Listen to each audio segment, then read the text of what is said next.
All right, welcome back to class, everybody. Today we're going to go over some stress strain curves. I'm going to start right off the bat by showing you some just screen sharing and showing you a couple of videos. Now I understand on YouTube, and sharing YouTube is a little bit choppy, but I think that you'll get the point. I don't know if anybody's ever heard of the Tacoma Narrows bridge collapse, but this is a video of it. Now, when you think of materials, you can, like, say for instance, we're going to talk about steel for a little while, the material of steel, and why would they make a building out of steel? Well, steel has a couple of different cool properties to it. There's an elastic property to steel, but then there's also a plastic property to steel. You might not know that, but steel behaves very differently when it's under pressure and when it's under increased stresses and strains. And for the next classes, we're going to talk about stress strain curves in relationship to bone, ligament, and tendon, and then muscle later on. But this is a bridge, and the bridge is made of steel. And the bridge was opened for traffic on July 1st. And then because of the way that the bridge was built, it was built between two mountains. And then the mountains created like a wind tunnel. And the bridge actually had too much of a peak to it, and it made an airfoil. And because of that, the bridge wanted to like rise, and there was lift. And so the bridge was under an increased amount of stress. And what it did is it pushed the materials into different zones, and I'll explain what that means in a little bit, but let's just look at this bridge was exceptionally long and narrow, over half a mile long, only 39 feet wide. It lasted just 4 months.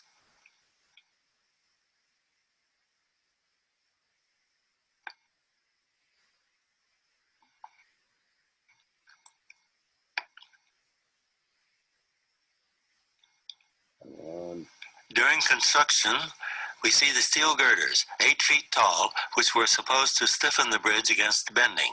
Okay, so we use the word stiffen. Now, would you, Zach, think that steel is stiff or compliant or brittle? Which one of those words? And you might not even know them, what they mean, but intuitively, stiff, compliant, or brittle?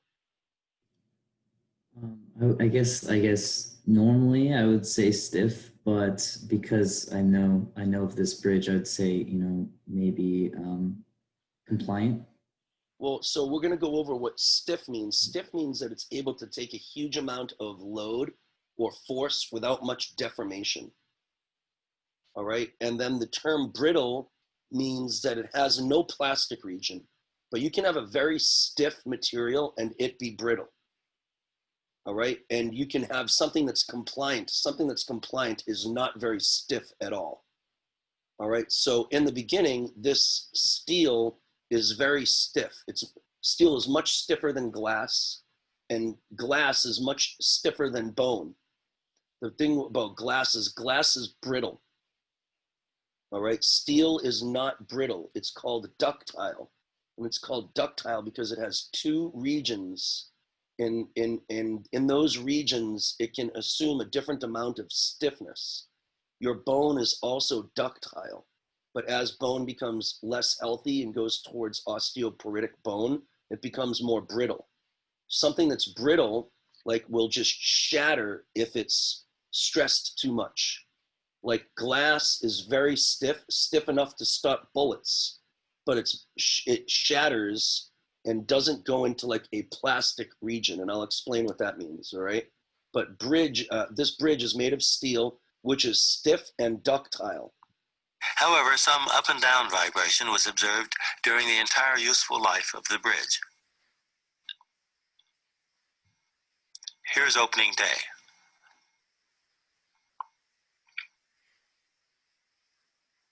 Looks pretty normal, as a bridge would normally look, right? The steel is able to provide structure and support. Would you say, Zach, that this bridge is ruptured? No. Okay, so the bridge is not ruptured.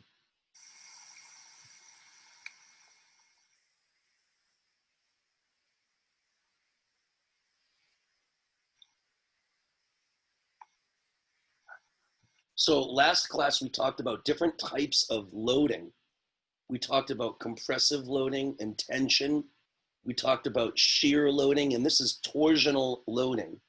And it's causing this resonant vibration is causing this twisting loading. And the force that's creating that resonance vibration is the wind, all right, because of the design of the bridge. Steel is very good at withstanding tensile and compression forces, but not as good as withstanding torsional forces. So by that matter, steel is anisotropic, just like bone and the other tissues in your body. On November 7th, the bridge suddenly went into a twisting motion. The wind speed was a steady 42 miles per hour. This was enough to keep the bridge oscillating in one of its natural modes of vibration. So now this bridge is not made of rubber. The bridge is still made of steel. It's made of concrete and steel. Now, I'm only asking Zach here because I don't think I see anybody else's pictures. Oh, I see Jasmine down there. I'll just keep going with Zach for a little while. Now, Zach, would you think that concrete is brittle or stiff?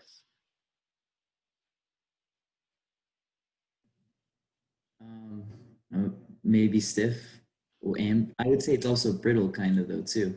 Concrete is very brittle and it's relatively stiff, but not as stiff as steel. Okay. They don't make concrete buildings. They make concrete that's been reinforced with steel, because if the concrete was to be exposed to forces that are higher than its threshold, the concrete would shatter, right? So you see here that the bridge is made of regular steel, but now this steel is behaving in a manner that is totally with a period different of 5 seconds than it was before. Now, would you say that right now the stiffness of the steel has changed? Right now, it seems as though the stiffness of the steel is less. The word stiffness is resistance to bending.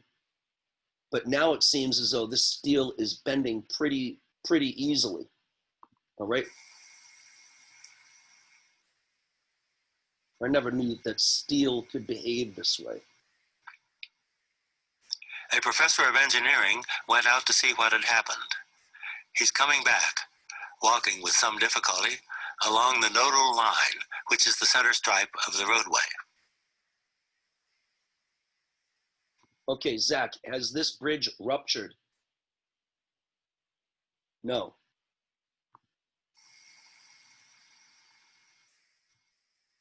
Okay, well, I'm going to fast forward a little bit.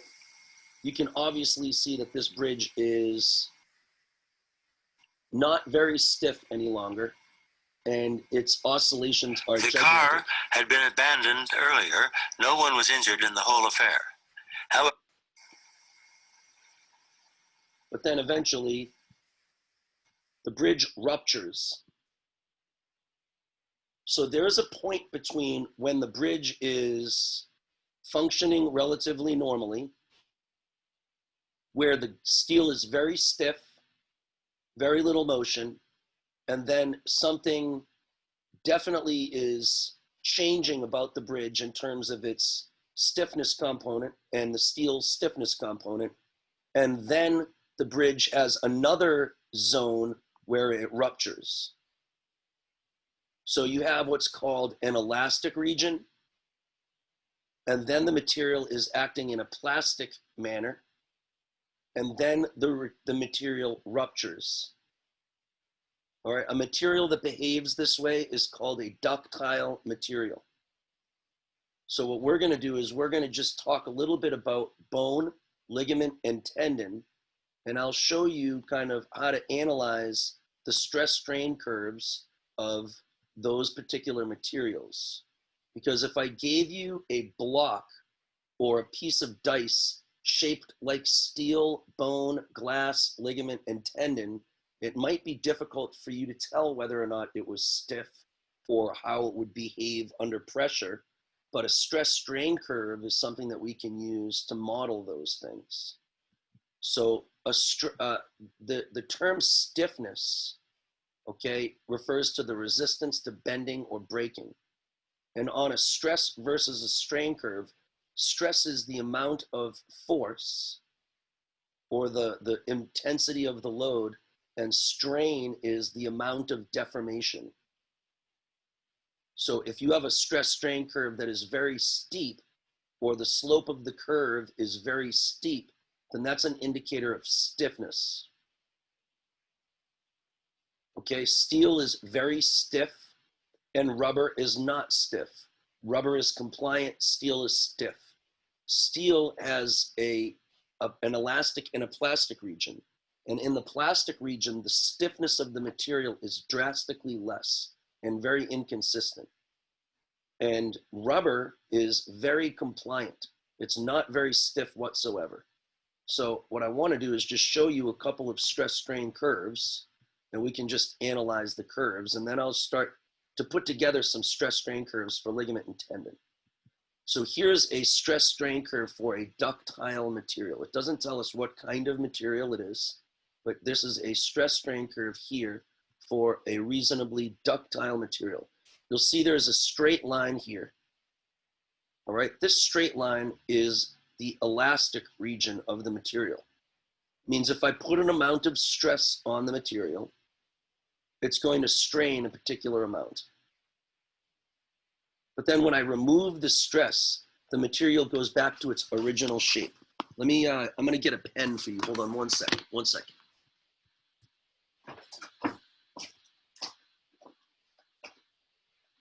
All right, this material is a plastic pen. Okay, maybe I can just stop the share for 1 second. This material is a plastic pen. All right, and I'm even gonna take the screen off so you can see a little bit better. 1 second. Okay, this material is a plastic pen. Right now, I can put a load on it, and you'll see the pen will bend a little bit. All right, you can see that, Greg, Jasmine. All right, but when I relieve the material of the load, the pen goes back to its original shape. So this pen is a plastic pen, and the material is called plastic because it has a plastic region. Right now, the pen is in its elastic region. So I put the load on. I can even put a little bit more load on here. You can see it's bending under the force. But then when I relieve the force, it goes back to its original shape. This pen is in its elastic region in terms of its material's integrity at this stage. But I can change that. Okay, I can change it into its plastic region. Right now, the material is pretty stiff. If I push and try to hold like this, nice and strong, and I push on the material like that with my finger, it doesn't really bend very much. It's pretty stiff. Or I'm putting maybe five pounds of force into the pen, and it doesn't change shape very much. But if I was to all of a sudden load this pen with too much stress, past a particular threshold of the amount of stress that the material can handle and the bonds between the plastic molecules can handle, then I'll change this material forever. Okay, so I'm gonna do it. Ready? I'm gonna put a lot of force in, and then you can see it already. You see that material is starting to stretch and change now. Yeah, you can see right here, it's that white part of the material. And now look, when I take the load off, the pen is no longer going back to its original shape. It's a little bit bent. Right, didn't go back to its original shape. Now it's in its plastic mode. And I can even stress it a bit more. You can see the actual material is changing, and now it's definitely not back into its original shape. And you can also see there's like there's a little crimp in the pen right there. And what I've done is I've actually changed the bonds of the molecules that make up that particular material. All right, now if I do it a lot, I can bend it a lot, and you can see now there's a big crimp in the material. All right, you can see that, and no matter what, there's no way, even if I try to flatten it out, there's no way to get that material back to its original shape. You can see the crimp right there. All right, I've changed the nature of this material. It's not ruptured, right? The material is still intact, but it's no longer in its elastic region, and I've altered the material probably for good. Now I've also changed the stiffness component, because now if I put just a little bit of pressure on the pen, you can see the pen is just bending and bowing, right? So I've changed that pen for good now, but it hasn't ruptured. This pen, the plastic that makes up this portion of the pen here, is not in its elastic region anymore. It's in its plastic region in terms of like material structure. Now, if I just kept bending and bending and bending and bending and bending, eventually, like if I add too much force, too much heat, then the pen will just break in half. And then the pen, it's hard to do that because it's pretty stiff and compliant now, right? But eventually, if I put too much force in it, that material would rupture. Okay, so that's an example of something in an elastic, a plastic, and not quite ruptured region. So let me go back to the screen share. Give me 1 second. And then we'll talk about what that looks like in a stress strain curve. Okay. So if you go back to here, let's go back to my desktop and you go to the stress strain curves. 1 second, PowerPoint. All right. So this material here has two different regions. Right here at B, this is called a yield point, and this is called its plastic region. Now, if the slope of the line indicates stiffness and a straight line indicates the elastic region, you'd see right here, this is the elastic region of this particular material. I don't know what it is. Then all of a sudden, something here at B happens. Once I reach a particular stress, like right up until here, all of this force or this stress on the material is going to result in this amount of stiffness. But then all of a sudden, when I reach this threshold, the amount of stiffness is dropped dramatically. And you'll see that this is a slightly curved line downwards. This is called the yield point here. And this is the material in the plastic region. At the end, at D, this is where the material fails and the bridge collapsed. All right, so this material here, you'll notice, has no elastic region. There's no straight line here. This is a relatively stiff material that has no elastic region. Once I bend it, it's bent, like an aluminum can. Right? Here's pure aluminum, has no elastic region. That's why when you like go to crush an aluminum can, the dents that you make, it stays no matter, like you can't get rid of the dents. There's no way to bend an aluminum can and straighten it. It might have a very, very short elastic region, but for the most part, aluminum is very compliant and mostly plastic. Now you compare the stiffness with aluminum with the stiffness of steel, you'll see that steel has an incredibly stiff elastic region. And then there's a yield point. And when it hits the yield point, the stiffness component of steel changes very, very much. Now, there's a curved line here because it's supposed to be indicating that the stiffness of steel when it gets into its plastic region is variable. All right, so let's take a look at some other materials here. All right, this stress strain curve here is the stiffness component or the stress strain curve for metal. And obviously this point here means that this graph would typically go very, very high, indicating the fact that this metal can take a huge amount of stress before it actually reaches its yield point. But then once it reaches its yield point, the stiffness component almost levels out. So the material hasn't failed yet. This is where the material would fail. But the stiffness of the material certainly has reduced and changed.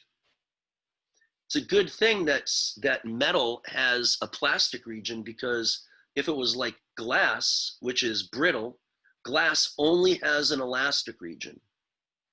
And once the amount of stress, all right, which in most cases is going to be far less stress that pushes metal into its plastic region, Once it reaches this stress level here, glass shatters. All right, same thing as like a peanut brittle. That's why they call it brittle, or graham cracker. You can't do what I did to the pen to a graham cracker. It would just break in half. You can't do that with concrete. It would just break in half. All right, but if you take a look here, the elastic region of metal is far stiffer than the elastic region for glass. This is a ductile material. This is a brittle material. And when you take a look at bone, the stiffness of bone is far less than the stiffness component of glass and metal. So bone is much easier to change its shape than glass or metal. All right, so bone also right here has a yield point, and you'll see that the stiffness component of bone also drops down. All right, now these are according to like the scale of metal, but if you were to take bone and put it on its own graph and adjust these reference lines here, this would be an example of what bone looks like.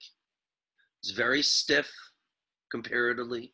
It has a yield point, and then it has a severe reduction in stiffness once it reaches its plastic region. And when it reaches its final amount of stress on the bone, then the bone is eventually just going to break in half. All right, so if I said, for instance, took a look at, this is steel, you'll see that this is the elastic region, this is the yield point, and then there's a severe reduction in the amount of stiffness before the material ruptures. The steel that made Tacoma Narrows Bridge was in this region when it ruptured. It was in this region for the first, it's actually probably not too much in this region because of the forces that were on it because of the wind. But let's say in the beginning it was like this. And then when the bridge was kind of rocking back and forth, it was neither ruptured nor was it in its elastic region. And the amount of stiffness, or the ability for that material to withstand bending, was far less than it originally was. But good thing that there was a plastic region, because if there wasn't, the bridge would have ruptured immediately if there was too much force on it. And that guy walking down the middle of the bridge would have been dead. And all of the other cars would have been destroyed. It's a good thing that they use steel, all right, to make buildings, because when there's an earthquake, or when the wind blows the particular structure, at least the steel can withstand some of those forces. All right. If you made buildings out of brittle materials, you'd see much more catastrophic bridge collapses. Now, here's an example of a stress strain curve for a different material. All right, you'll see that there's a little bit of a ramping up region right here. All right, this is called the toe region, and I'll explain what that is in a little bit. There's like an exponential increase here, curvilinear increase. And then here there's a linear region. So this is the elastic region of the material. And then right here is the plastic region. The stiffness component reduces, and the material breaks. Here's a different material. This material here has a toe region here. A toe region is where slack in the material is being taken up. So very, very little stresses put on the material result in a huge change in length or deformation. Then again, you have an elastic region here. And then after the elastic region, you'll see there's like a bumpiness here. And then a huge reduction in stress until the material fails. All right, so let me show you a material's toe region. All right, this is a material here that has a toe region. All right, it's a bandana. Right now you can see, maybe even go like this.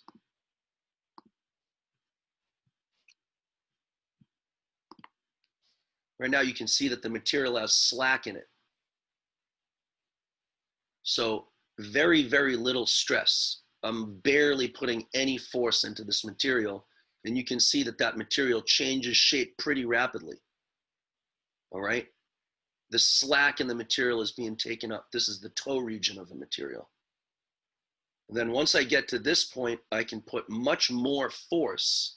Like I can pull it really hard and you barely see it stretch. I can feel it stretch a little bit. All right. This is its elastic region here. But then if I really pulled on it really hard, I'd start to kind of tear the fibers, and one by one, those fibers would fail. But this is the toe region of a material. Slack, very little stress creates a huge amount of deformation. And then incrementally, exponentially, as I pull and pull and pull, it gets harder and harder and harder to deform the material. Here's another material that has a toe region, all right? An elastic band. You can see here, there's slack, and I just can pull it up very, very gently. By just resting my finger on it, you can see the material changes its orientation pretty quickly. Now the material is in its elastic region, right? If I relieve the tension, it goes back to its original shape. But then there's going to be some point where I pull on the material and the material starts to kind of like creep and stretch too much until eventually there's a rupture. Okay, so these materials are all anisotropic. And they also are relatively similar in the sense that they have a toe region. So now let me do this. Let me screen share one more time. And maybe what we can do is talk a little bit about some materials in the body. All right, and I'm gonna try to see if I can ask everybody a couple of different questions and see if you guys can fill in this little grid that I have here. So the first material is, well, we're gonna talk about tendon, ligament, and bone. And we're gonna put some information here and then try to fill in the stress strain curves. All right, so let's say, Greg, which of these materials, tendon, ligament, or bone, do you think is the stiffest? The bone. Okay, so let's just go stiffest. All right, and now which one of these here, tendon or ligament, do you think is more or less stiff? Now, let's just fill in, Greg, maybe I'll ask you this question. Ligament does what? It attaches what to what? Oh, it attaches, onto muscle. All right, ligament attaches bone to bone. Oh, God, yeah. It's all good.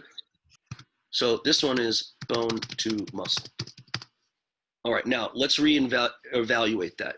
Would I want the connection from bone to be stiff or not stiff, Greg?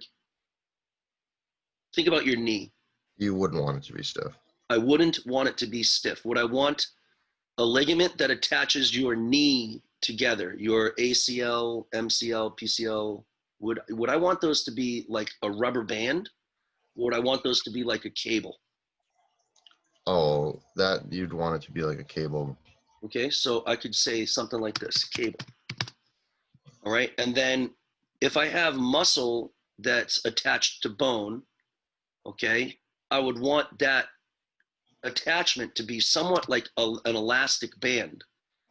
All right, so the muscle could contract, the tendon would store elastic energy in it and then cause the bone to kind of like recoil because of the elastic energy. So I'm going to say that tendon is like an elastic.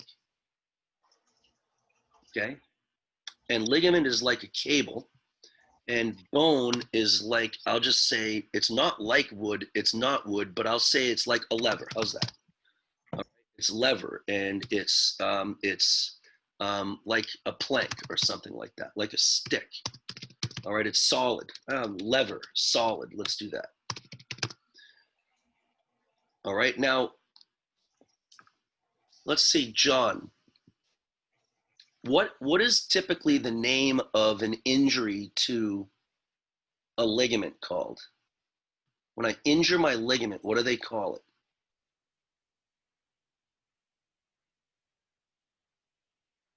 You have an ACL. You're a football player. You what your ACL? I can't hear you because I think you might be on mute, or not on mute, but I can't hear you. Maybe try one more. All right, I can't hear you, so you just keep going for the ride. I'm going to switch to Jasmine, all right? Jasmine, what happens to your ACL when it becomes injured? It tears. Correctamundo. So we're going to say tear. All right, and what happens to your bicep when you injure your bicep? What is it called? Pull it, like strain it, I guess. Yeah, but even more, so that it fails. What do you call you're doing deadlifting and you snap your bicep tendon and they call it a what? I don't know. Emily?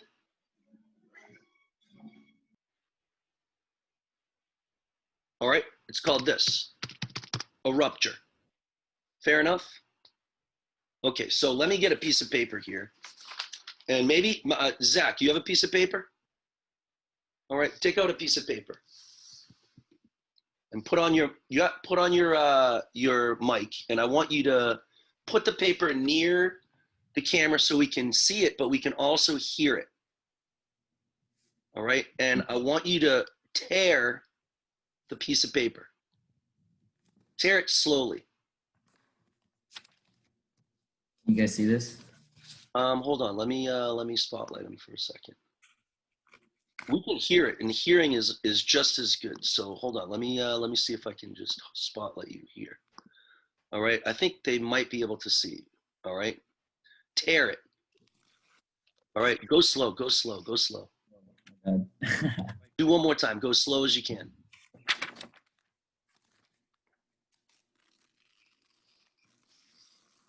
Stop. So one of the things that I notice when you tear something is I can hear each fiber breaking. If you listen really carefully, you could hear each fiber ripping in half. All right, and also tearing, so let's go fiber by fiber. And when you tear something, it takes time. It took time for him to start at the top of the paper and rip all the way down to the bottom of the paper. Okay, now Zach, I want you to take that piece of paper, rip it all the way off of the notebook, and then I want you to rupture it. I want you to try to rupture the paper. Instead of tearing it, I want you to rupture it. Like pull apart, kind of? Exactly right, exactly right. Boom, ruptured. All at once. The whole thing fails all at the same time.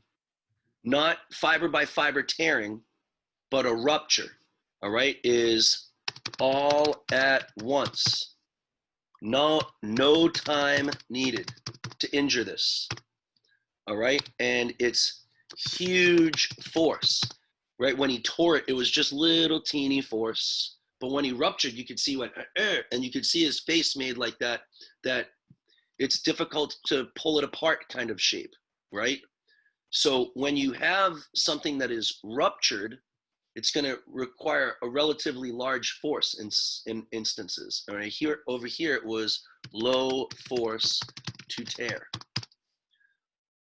Okay, so what I want to do is, maybe what we can do is just start to recreate these stress strain curves given the little information that we know. So bone is going to be the stiffest. So what I want to do is, let's go insert, and we'll go shapes, and we're going to get a line, and I'm just going to write this line right here for the elastic region, and I'm going to do another line here for ligament. Now ligament is like a cable, so ligament is going to be stiffer than tendon but not as stiff as bone. So I'll do that, and then I'll do one more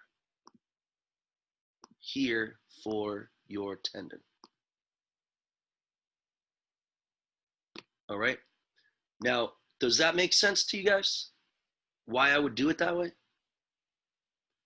All right, now what we have to do is we're going to put a little bit of a dot here, and that dot is going to indicate the yield point. So here's the yield point, and I'll do another yield point for each one of these. So after this point, there's too much stress on the material, and I'm not going to make it perfect because of time. But after this point, the material has received too much stress. Remember, this is stress here, and this is strain. Maybe I can just do this. And here we go. Give me 1 second. Annotate. Draw here. Let me just write.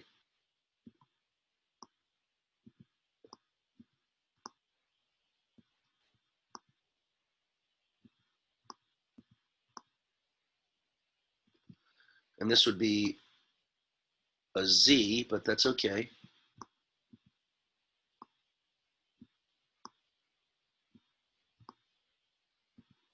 So this is stress, okay? And this is strain.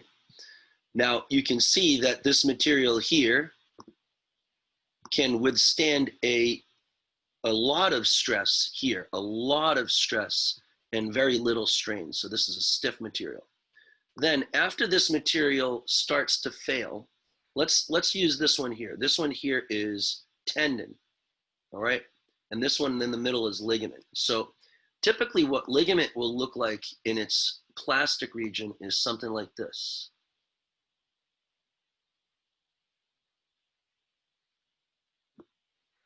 And tendon is going to look more like this. And bone is going to look like this. Actually, I'm going to erase this bone one just a little bit because I think it's just a little bit, like maybe I want to make it like this. So it has a little bit of an angle to it. It's supposed to be a relatively straight line, all right? So why would the stress strain curve in the plastic region look different for ligament and tendon? All right, maybe John's got his audio back. John, can you try one more time? Let me see if I can unmute. No, I still can't hear you. All right, so now this plastic region for ligament implies that the material is breaking down over time.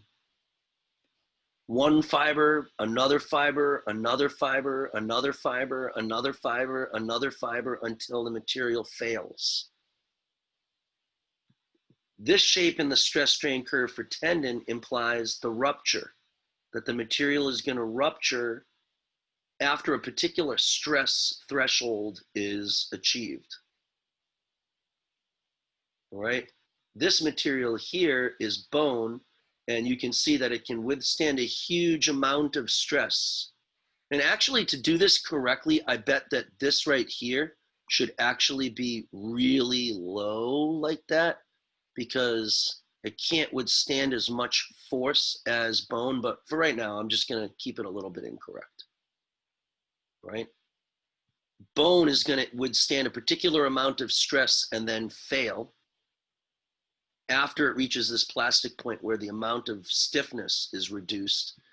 Ligament is going to tear fiber by fiber, and tendon is going to rupture all at one time. That's what those stress strain curves mean. Now, in addition to the plastic region, both ligament and tendon are going to have a little bit of a toe region here. All right, now I would probably have to draw it like this if it's going to be really accurate.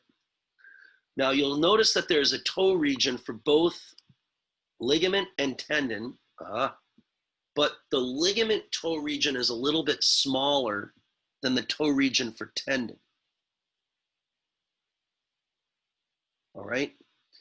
Now, if you think about a cable versus an elastic, the cable has some slack to it. It can't be totally stiff. It can't have no give to it.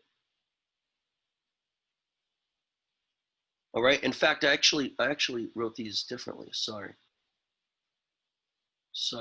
I made a mistake. I made a mistake.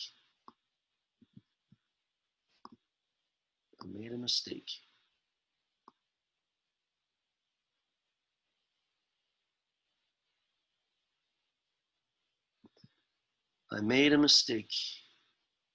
All right, so the toe region, rather, for tendon is much smaller than the toe region for ligament. Now, if I was, say, for instance, laying on my back with my legs facing the ceiling, my tibia and the rest of my foot and lower leg would actually rest on the condyles or of my femur. And it would actually make a good amount of slack in the ligament. If somebody grabbed my foot and pulled my foot away from my hip, and extended and pulled my leg, that would put all of those ligaments on tension. So the potential for my ligament to have slack in it is more so than the potential for my tendon to have slack in it. The reason why is a tendon is attached to a muscle. And a muscle is always somewhat contracting. So you have your muscle here, and then you have your tendon at the end of the muscle. And because the muscle is always somewhat contracted in this direction, it's going to pull out the slack in my tendon. And that's good because you don't want to have a lot of slack in your tendon. You want your muscle to fire, and then immediately that tendon is going to store the elastic energy and allow for the limb to move. Okay, allow for the arm to be able to pull the hand in this direction. So you don't want to have too much slack in your tendon. But if I had a knee, right, and I had my ligaments attached here, and somebody pulled my foot, pulled my tibia in that direction, it would pull all the slack out of the ligaments that attach my upper and lower leg together. So typically a tendon is going to have less of a toe region than a ligament. And these are the stress strain curves for bone, ligament, and tendon. Now, it might be the case that you remember that, like, there are NFL players who have, like, they do a sack, or even Wes Welker. I don't know if you remember Wes Welker, Greg, but obviously you do. He tore his ACL, and he was just running down the field, and it was a non-contact injury. And you hear on TV all the time, the broadcasters will say, a non-contact injury. Oh man, this is going to be bad. And they don't quite understand why a non-contact injury is going to be so forceful. And a lot of times those non-contact injuries are injuries to an ACL or some type of ligament in their knee. Right now, given what you know about the way that ligament breaks down, and it breaks down over a long period of time, fiber by fiber by fiber, and it tears, which is an iterative process. Greg, what do you think about the integrity of Wes Welker's ACL prior to that game? Well, he probably had some stresses going on. I had a non-contact ACL tear too in high school. So what I would argue is, by the time your ACL tore, it was so far into the plastic region, and already by the maybe I should say, by the time your ACL ruptured, it was already torn. It wasn't ruptured. Like if I take this piece of paper and I tear it like this, hold on, maybe I can just stop the share for now, because I think we're pretty good. If I take this piece of paper and I tear it, we would all argue that that's not ruptured, but now it's torn, and that was a non-contact injury. yeah, when I tore my ACL, you could hear like when it happened, like you could hear the individual fibers like popping when it happens. It happens quickly, so it's like one loud pop. But It could be the case that it was torn this much, right? The injury had already occurred. Now you think about like off-season training, they're doing the ladders, they're doing, you know, these moves here, they're running up and down the steps of the arena. There's a huge amount of activity just to make the team. And a lot of times you'll hear that Tom Brady and, you know, and his wide receivers will meet in the off season and they'll practice and this and that. But what happens if they practice and they don't give their ligaments and tendons an opportunity to heal effectively? Now, bone is a different story because bone is vascularized throughout. But on Wednesday, we'll go over a little bit more about the structure of bone and the structure of ligament and tendon. Ligament and tendon and muscle are all organized with a hierarchical structure where they have like the muscle belly, and then you have the muscle fascicles, and then the fibers, and it gets smaller and smaller. And they have the epitendon, the epiligament, the epitendon, the periligament, and all those little sheaths that protect the material. And it's in those sheaths that the blood flow is in. So if you keep pounding on your ligaments and tendons and muscles and don't give an opportunity for the material to heal and to stay in its elastic region, slowly but surely the integrity of those particular tissues are going to break down.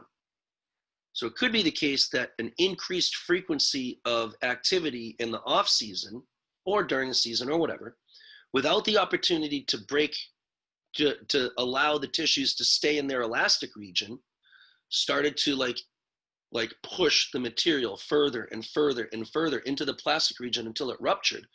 But we have biological materials that can heal, that have blood flow, that are living, that are, so if you're able to do activity with low enough forces so that the actin and so that the elastin and proteoglycan and those the fibers of those materials don't start to break down, then you don't have a problem.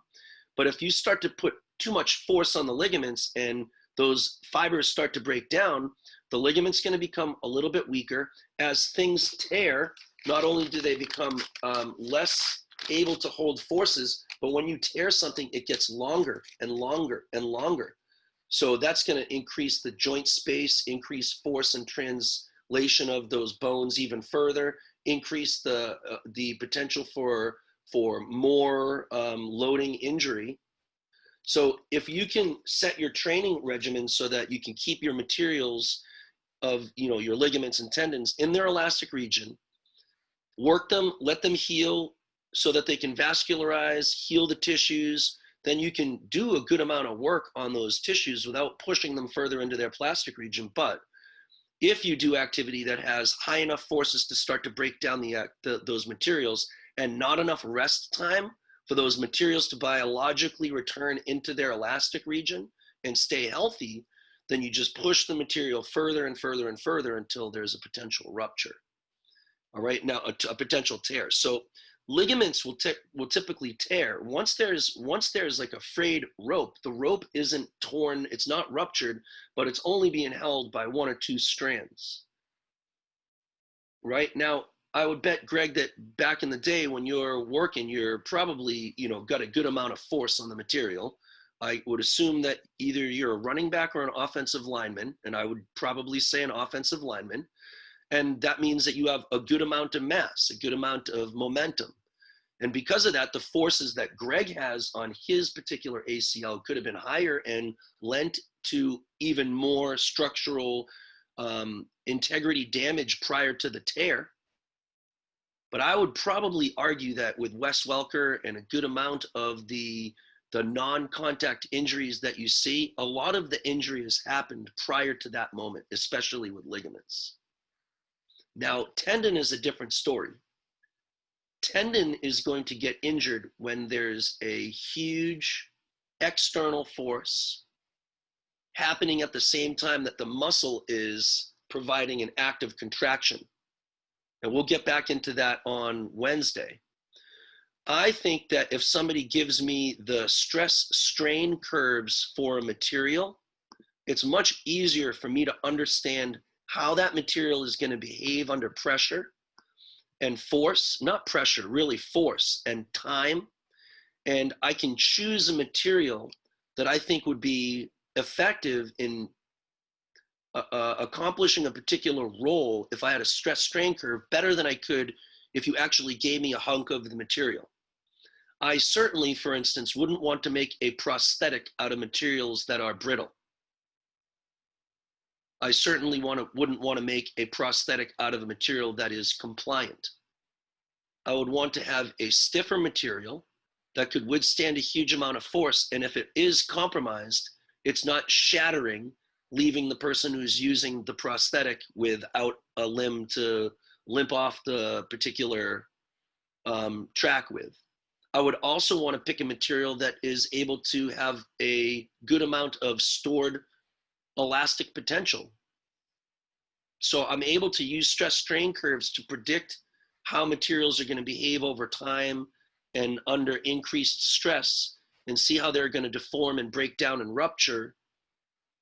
So I think that stress strain curves for me are an interesting way to see how the materials in your body are different. Like ligaments and tendons are different.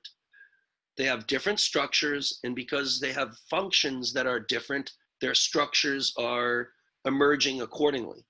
So on Wednesday, we'll take a look more into the structures of ligament and tendon and why they would be structured that particular way and what lends them to have different stress strain curves. But does anybody have any questions for today about that material?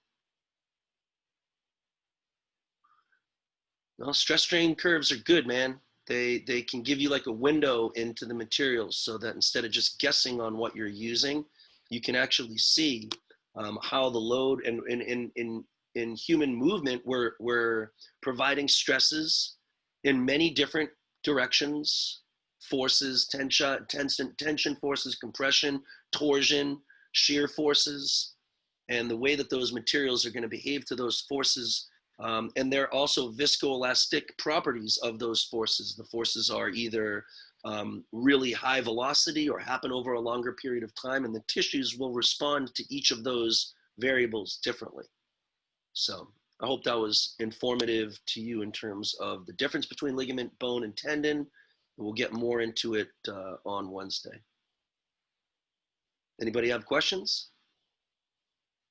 All right, I hope you enjoy the rest of your day. I appreciate you. I didn't know whether or not people were going to come on to the call, but I got an email a long time ago that said that we're open for all of these Monday holidays. So I appreciate everybody's willingness to be on the call and take a little time out of your day to get the job done. Okay. All right. See you guys on Wednesday.